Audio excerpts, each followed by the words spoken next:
Entonces el tema es la historia como ciencia social. ¿Ok? Ese es nuestro tema.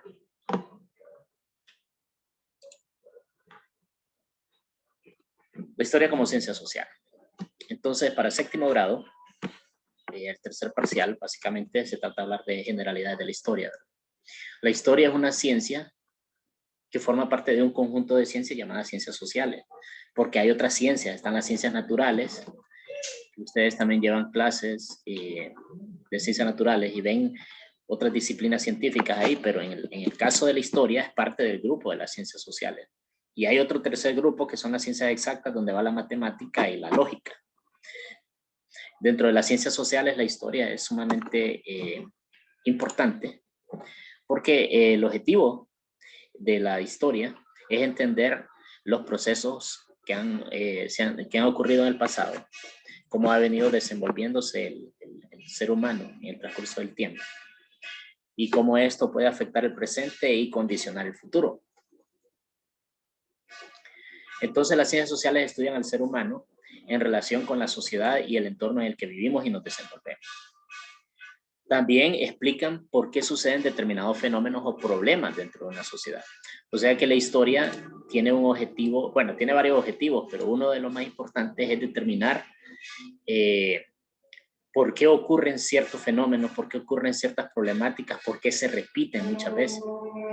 La historia es una ciencia social que estudia a las sociedades a lo largo del tiempo. Ojo con esto de que estudia a la sociedad, no estudia a un individuo en particular, ¿verdad? Porque un individuo en particular es un estudio biográfico, ¿ok? Pero un estudio histórico implica a la sociedad, no a una persona, sino a la sociedad.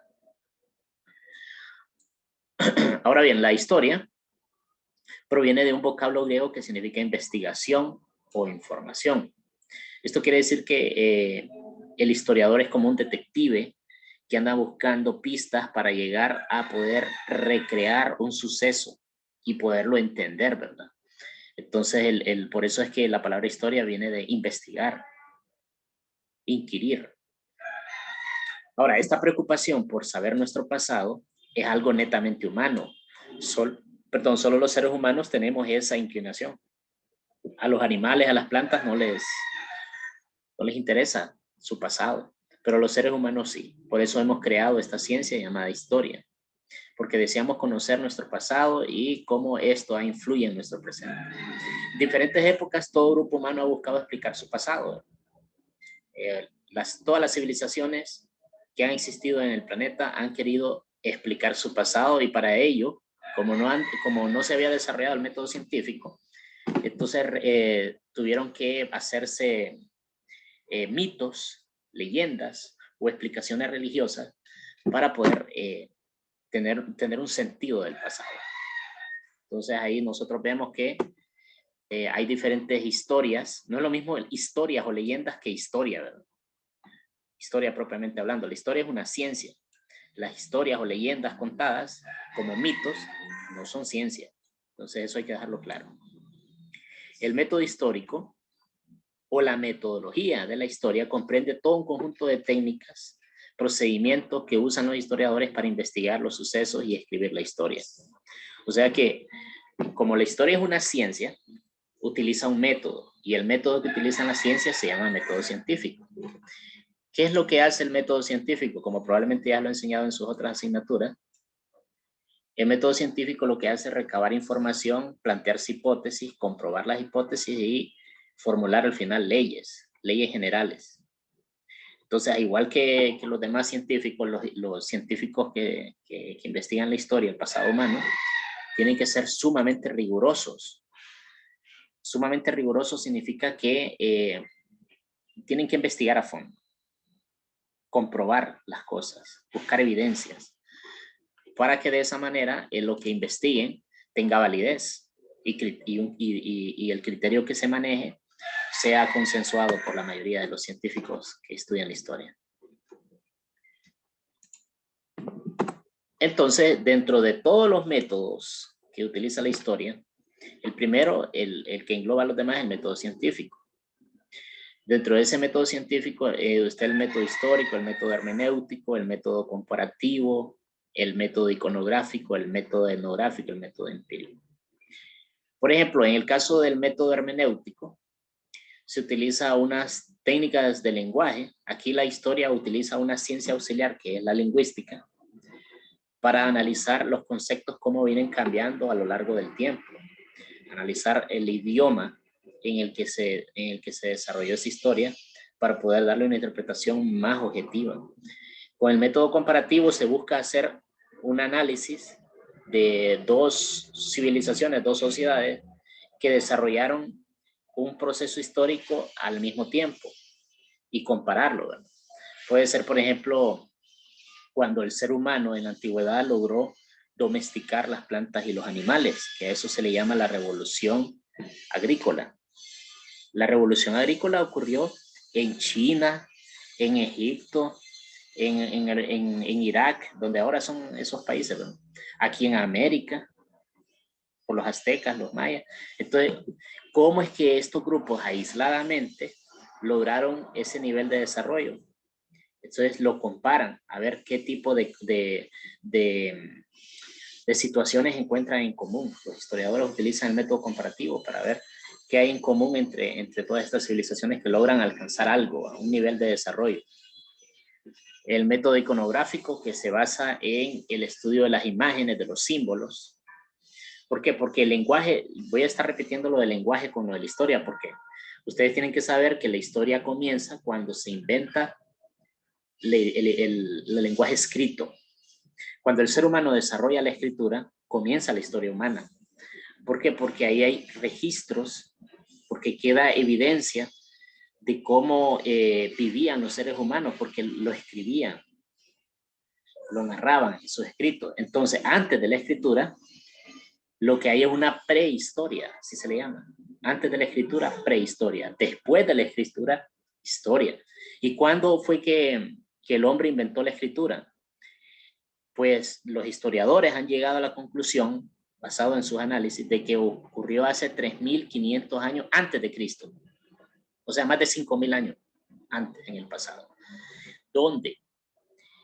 En la región que ahora es Irak, Irán, Siria, que se llama Mesopotamia. Ahí fue donde el humano inventó un tipo de escritura llamada cuneiforme, que lo escribían en unos cuadritos de barro húmedo, escribían ahí con un palito, con una cuña, y entonces ahí llevaban registro y control. ¿Por qué lo inventaron los seres humanos la escritura? Para llevar un control de las ventas, porque ahí comenzó el comercio también, el trueque de forma masiva. Entonces, uno se le olvida cuántas cosas ha vendido, cuántas ha comprado, entonces ellos, para que no olvidan, llevaban un registro escrito. ¿Okay? Entonces, ahí inventaron la escritura. Todo lo que el humano inventa, lo inventa por necesidad, no es por puro... por un interés así de que, ay, voy a inventar algo, a ver qué se me ocurre. No, es porque el hombre necesita algo y es muy necesario que el hombre tiene que inventarlo, y todo así pasó con el invento de la escritura. También los egipcios inventaron la escritura paralela con la escritura cuneiforme, la escritura jeroglífica. Sí, ahí mismo en el 3.500 años antes de Cristo. Los egipcios desarrollaron su propio sistema de escritura iconográfico también. Entonces, estudiando su escritura, estudiando esos registros antiguos, es que muchos historiadores llegan a descubrir cosas del pasado. Por ejemplo, con los jeroglíficos egipcios, un investigador francés llamado Champollion encontró una piedra que se llama la piedra de Rosetta, una piedra antigua, donde nadie podía entender qué decían los jeroglíficos egipcios, pero cuando él encontró esa piedra la encontró donde había un himno a un dios egipcio escrito en egipcio antiguo, o sea, jeroglífico, escrito en egipcio copto, que es un egipcio más moderno, y escrito en griego. Entonces, al haber encontrado esa traducción, pudieron descifrar las letras y el contenido de lo que eran los jeroglíficos. Y a partir de ahí, pues ya investigaron más a fondo toda la historia de Egipto. Los historiadores, junto con los arqueólogos, trabajan de la mano, porque los historiadores necesitan de otros científicos. Esto se le llama ciencias auxiliares de la historia, a otras ciencias que ayudan a los historiadores a resolver, a investigar, a llegar a entender qué fue lo que pasó en el transcurso del tiempo. ¿Alguna pregunta hasta los momentos, jóvenes? Puedo activar aquí los micrófonos de ustedes para que, si tienen alguna inquietud, la hagan saber con respecto a la clase. Pueden hablar, ¿no?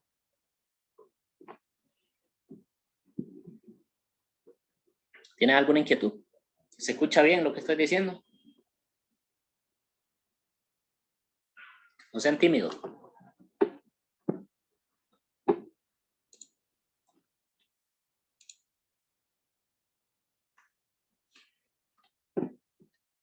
Uh-huh.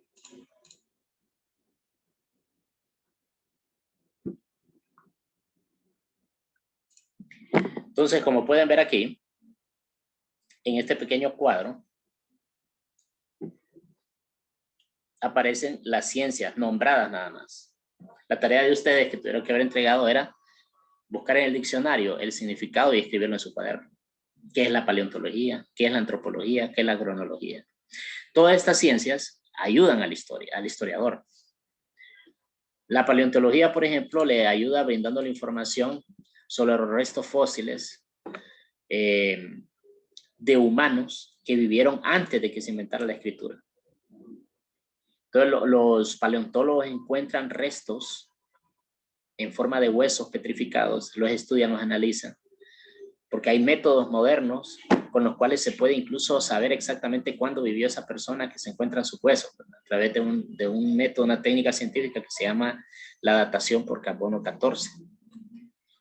El antropólogo, que estudia la evolución del hombre, junto con la paleontología, investigan cómo es que el ser humano, gradualmente, al pasar miles y miles de años, fue descubriendo y creando herramientas para que le hicieran más fácil la caza, la recolección, la siembra de cultivos y poder sobrevivir.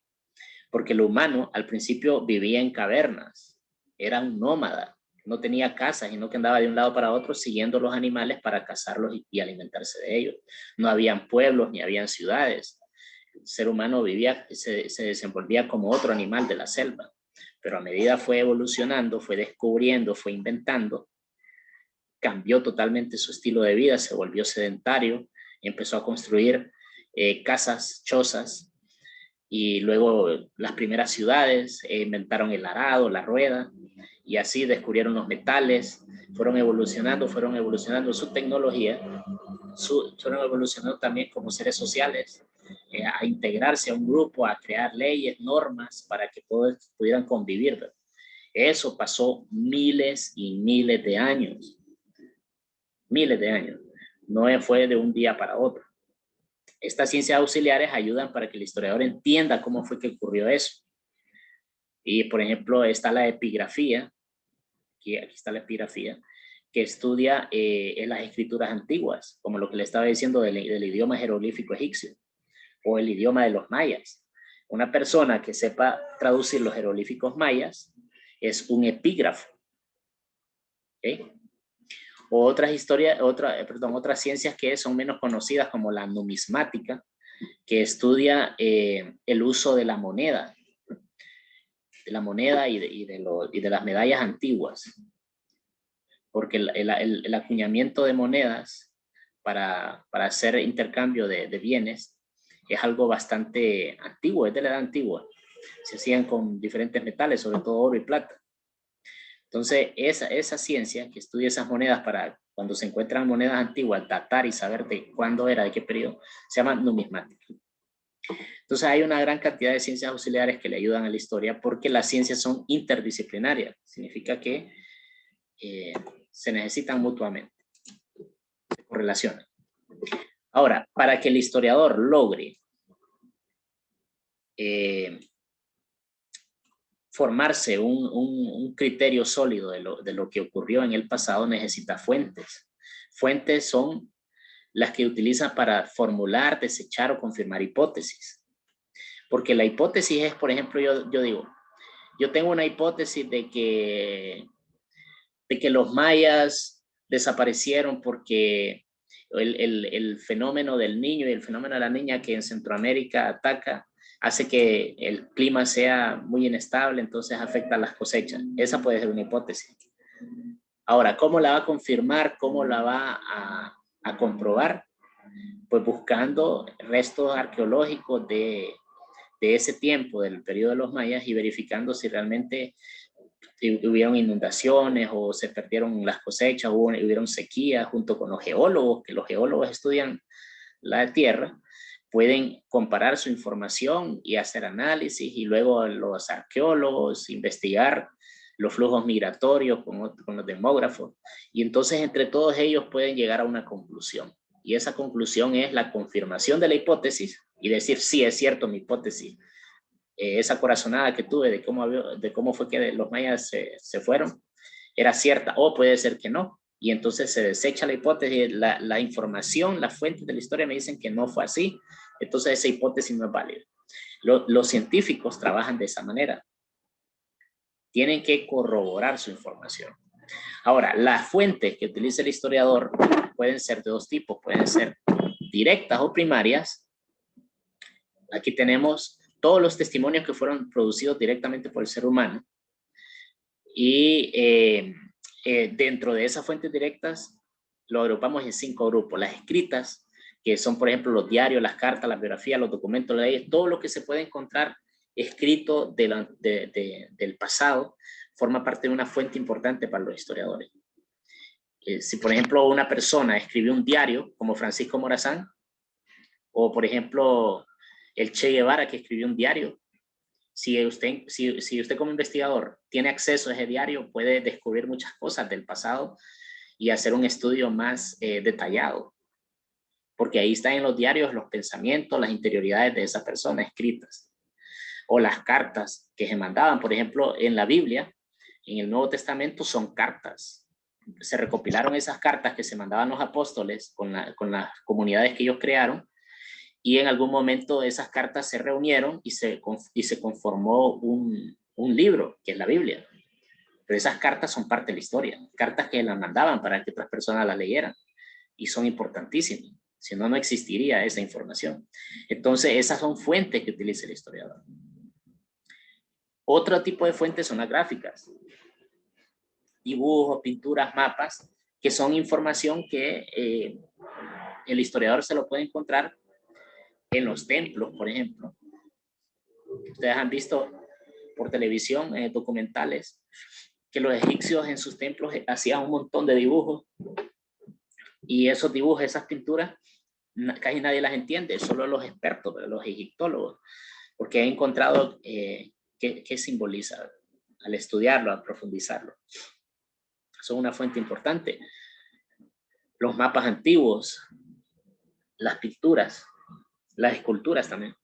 Y los audiovisuales, las fuentes audiovisuales son más modernas porque estamos hablando de fotografías y películas. Y la cámara de video y la cámara fotográfica son inventos del siglo XX. Entonces, solo tienen un siglo de existir. Pero en este siglo son información muy valiosa, porque hay videos de la Primera Guerra Mundial, videos de la Segunda Guerra Mundial, de discursos de líderes importantes. Hay fotografías de personajes, de eventos. Entonces todo eso el historiador lo puede analizar, lo puede estudiar y agregarlo a su investigación. También de la historia reciente se pueden conseguir testimonios orales, que serían los relatos que nos cuentan, las anécdotas que nos cuentan las personas que han vivido un hecho histórico importante. Hay gente que todavía está viva de la Segunda Guerra Mundial. Ya son viejitos de más de 80 años. Pero hay gente viva todavía, que nos pueden hablar de lo que pasó. Hay gente que está viva de cuando el hombre hizo el primer viaje a la luna, y nos pueden dar un testimonio, relatar cómo fue eso del viaje a la luna, de los que fueron a la luna. Entonces, esto es importantísimo para el historiador. Lo que pasa es que son fuentes sumamente de acceso difícil, porque conseguir una entrevista de una persona, de una persona que estuvo en un evento histórico importante de hace 50, 60 años es difícil, pero se puede hacer. Y también estarían las fuentes materiales como las viviendas, las tumbas, los utensilios, todo lo que son vestigios o restos materiales que dejaron las personas del pasado. Estas pueden ser súper antiguas. Por ejemplo, se han encontrado tumbas antiguas en Egipto de los primeros faraones de hace 3.000, 4.000 años. Y ahí se han encontrado adornos, se han encontrado las cosas privadas que ellos utilizaban, ¿no? Y con todo eso, entonces el historiador y el arqueólogo se puede hacer una idea de cómo vivía esa gente, porque tenían instrumentos musicales, o sea, que escuchaban música hace 4.000 años. Tenían, en los restos de estas tumbas he encontrado de lo que comían ellos, porque también cuando morían les ponían comida ahí. Entonces así se puede saber qué comía esa gente. Es sumamente interesante lo que hacen los historiadores. Lo que la mayor parte de la gente piensa que la historia es algo aburrido porque habla de aprenderse fechas y datos, pero no. La historia es algo donde usted aprende, como que usted puede acceder al pasado, viajar en el tiempo y ver a esa gente lo que hacía, cómo vivía, cómo pensaba, y así ver cómo nosotros hemos venido evolucionando.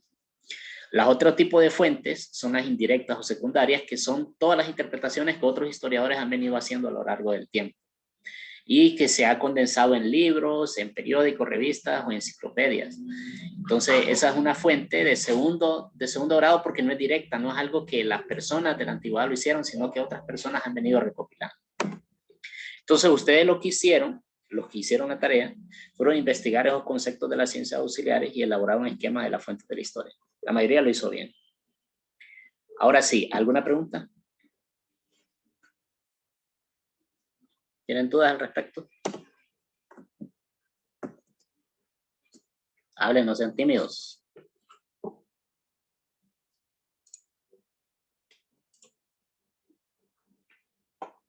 ¿Alguna duda? ¿Alguna pregunta? Porque cuando regresemos a clases presenciales yo les voy a hacer miles de preguntas en la clase. Entonces ahorita aprovechen para interactuar.